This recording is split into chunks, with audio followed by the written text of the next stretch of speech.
আমার শখের আম গাছটা খাইস না, এটা বুঝেই টুঝেই গরু ছাড়িয়ে দিলে ও তো আম গাছ পাইলে খাইবে তো না, কারণ এই বুঝ ওর মধ্যে আছে। কিন্তু এই বুঝ আল্লাহ দান করছে মানুষের মধ্যে।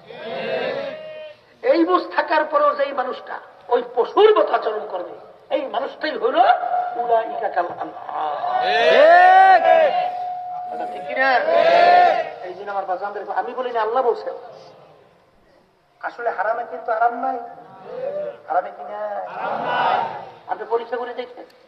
এক রিক্সাওয়ালা আমার বাজান, সে দিনদার যদি হয়, আল্লাহকে ভয় করে, আল্লাহর প্রেম মহব্বত ভালোবাসা তার অন্তরে থাকে, দেখবেন সে রিক্সা চালাইয়া মাথার ঘাম পড়তেছে, যদি আপনি সালাম দেন আসসালামু আলাইকুম রহমতুল্লাহ, ভাই কেমন আছে, এমন একটা হাসি দেয় যেন আনন্দের শেষ।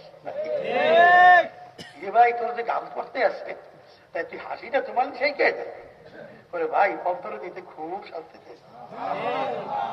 আর দেখবেন যত দুনিয়া তার বড় লোক, আপনাদের রহমতুল্লাহ একটা কথা উদাহরণ দিয়ে বলতেন, দুনিয়ার মূলত তিনটা জিনিসের মধ্যে শান্তি। কয় জিনিস?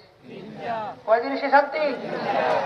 একটা হলো স্বামী স্ত্রীর শান্তি, আসতে কয়, আর একটা ঘুমের শান্তি, আর একটা খাওয়ার শান্তি।